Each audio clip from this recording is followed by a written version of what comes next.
red one, black wheels. Do you want to be filming like in landscape, like portrait, or? Yeah, right.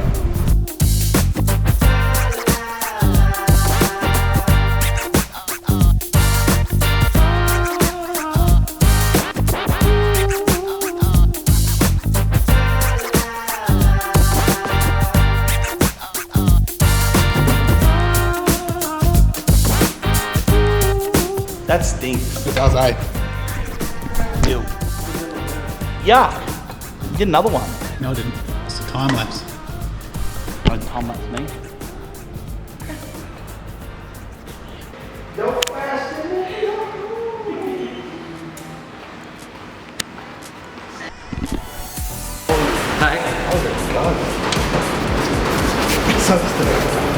Which is interesting, to say the least. Ah, you shut. Just hold that for a second. Yeah, I got him. Put a file on that. What? Why? George, why is it shut? That'll fix his wagon. Will it? Yeah. I've had his wagon, but his gearbox isn't sharp.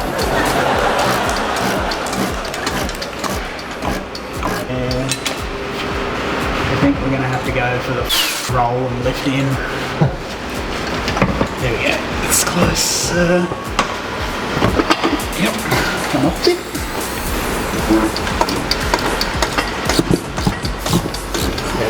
Oh, my finger. There you are.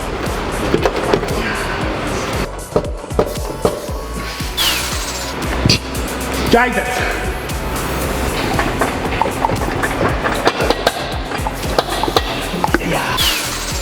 Give it a jiggle, make it dance. A bit of jiggle. I'm sorry, Oh yeah, he's told you. That's why I come in here. At the right time.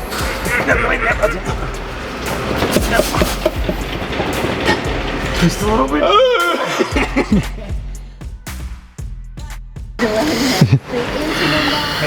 Fresh import. Hey? Oh mate, it's always a good day. Always a good day. This is Juddy's. Is it? Yeah? Your turn. Your turn.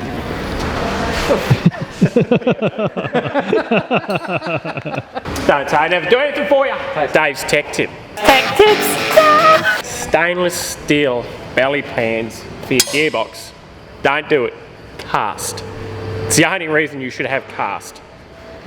Cast ain't fast. Billet all the way, but yes, stainless pans. Tech tips. On a scale of 1 to 10, Sam, Dr. Pepper. I'd probably say a 7. If I was real thirsty, it'd be like a 9. He's tough to please, isn't he? Birthday present. What did he get me? Cool, George. Cool. You having the GoPro? And put that way or try? No, I'll just hang on to it. Roger.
What does that smell? What does it smell like? It's my hands.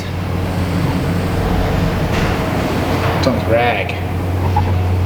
Smell this rag. What's happened? Nothing really. The flat shift just stopped working after the event when he was driving home. It all appears to be working fine. So, well, not. It does seem a little abnormal. Basically, it's got a 5-volt reference that goes into the load cell, and then the load cell normally sits at 2.5 volts. When you push the shifter or pull the shifter, it goes either up to 5 volts or down to 0 volts in that direction. It doesn't necessarily go the whole way. But this one's only fluctuating like 0.2 of a volt. So I want to have a look in the ECU and see what the flat shift voltages are, so that I can confirm as to whether or not that's close to what it should be. But I can't do that because I don't have the Motec software downloaded on my laptop, and I can't download it on my laptop because the Telstra server is, the Telstra tower is not currently functioning. And so I don't have any reception, and the work Wi-Fi is also Telstra, and so we don't have any reception there either.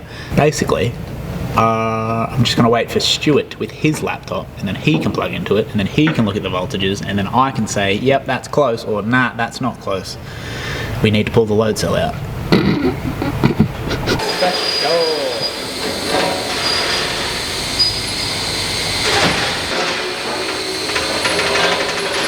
I am my fire. I don't want to take all that stuff out because it's 30 years old plastic. I don't like touching it. I'm gonna go get some tools, George. You do whatever it is that you do.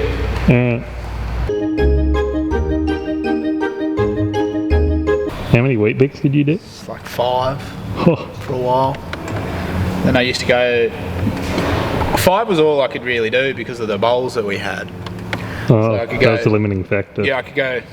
The bottleneck. Basically, in the bowl, it'd go 1 leaning away, and then 2, 3, 4, and then 5 leaning the other way, and it was like a perfect, that fit in the bowl. But if you tried to put any more in, they didn't like fit in the bowl. I could only do 2 covered in sugar, or I'd throw up. Wow. Put a pin in this, and we'll return to it later. What do you reckon? Yeah, right. Yeah. Tomorrow.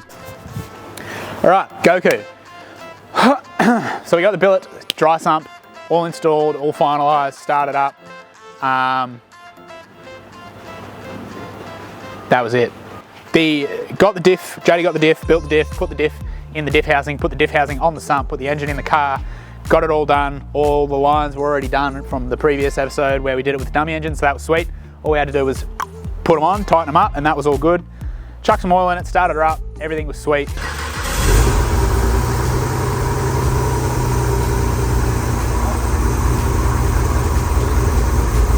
We were a little bit concerned about the potential health of the engine after it broke the diff in Sydney, because like if you sort of free rev and zing these engines, you can run into issues. It's not super common, but it does happen. So we were just a little bit worried about stuff like that, but engine started up, engine sounds great, everything like that, it's all really good. Went to, what day was it? Proper finalised it on like Thursday, Friday I think it was. And then he went and raced it on Saturday. So the new, like the test and tune roll racing that QR did. Everything's good, the all drive's working really well, the diff's good. Obviously it didn't shoot the diff out the front like it did last time, so that's really good. The car was perfect. He raced all day, all afternoon, and then he actually drove it back home like an hour and a half from the track to his house. And you're probably wondering why it's here, not at his house, and that's because when he was on the highway, the flat shift stopped working. So he raced all day, or all afternoon I should say. Flat shift was going really good. Flat shift was working really well, it was really fast, car was getting down, car was hooking up, which was nice, and it was shooting nice and straight. He got a couple of good races in against, I think he raced Hoffman's Things, that little KE wagon. I think it's a KE, pretty sure it's KE, it's going to be awkward if it's not, but KE wagon, I'm pretty sure it makes like 1400 with the auto. Obviously he wasn't being able to put all of that down rear wheel drive, and this is all wheel drive, but had a really good race with him. So the reason it's back here is, yeah, he was driving it home from the track and the flat shift stopped working on him on the highway. So boys went down, picked it up, brought it back here just to check it over. In terms of what could be wrong, it was probably the worst case scenario, because basically what happens, they've got a load cell in the shift linkage on the top of the gearbox. So when you pull on the shifter, the load cell senses how much force is being applied to the shifter. It sends a voltage to the ECU. The ECU knows that you're pulling on the shifter, ignition cut, and that's how you can flat shift. Basically, that's the only component that we didn't want to be not working on this because it's the hardest to get to. Ideally, it would have just been like a loose wire or something like that, but not the case. So we had to drop the box down a little bit, get the linkage off the top of the gearbox, swap the load cell out for another one that we had here, put it all back together, took it for a test drive, and the flat shift's working perfect again. So we got the new one in there, car's going good, flat shift is working again, everything else is sweet. Just done a full check over on it, changed the oil filter, coolant, all that sort of stuff. So the car is ready to go, and it is going back to Alex today so he can have this thing back. And this car's all ready to go for March 9th, I think, is where we're racing next. I'm not sure if that's in Sydney or not. I don't know where it is. Do you know where it is? Pretty cool for him to race all afternoon in his 1200 horsepower GTR and then drive it home with the aircon on down the highway cruising along. So that's pretty cool. But yeah, that's where GOKU's up to, so it's good. This thing's back together, finished. Dry sump's working perfect. The only thing that's sort of left to do on this car is we want to get the boot trimmed nicely around the dry sump tank so that it's still somewhat of like a boot area, if that makes sense. If you just leave it the way it is at the moment, it's a bit too race car-y when you open the boot. It doesn't really suit the rest of the car because it's such a clean, well thought out car. We don't really want to just leave that the way it is. What are you smiling at, George? It's not bootyful, yeah, probably. Here's the trailer now, actually. There you go, George. Have a look. So we'll get the bonnet closed. Juddy's just giving it a wash and a wipe down, make it all look pretty, even though it's going to go in a trailer for 3 hours or whatever, however long it is, and get filthy. But at least it's clean when it leaves here. So yeah, that's it. That's the update. I say that every time, don't I? That's the update. What do you got in that bag? Silicone. Can I have it? Yep. I don't want it. That's it. Thanks. Like, comment, and subscribe. See you. Bye. Bye. George is wearing shorts. Show me shorts, George. Ooh.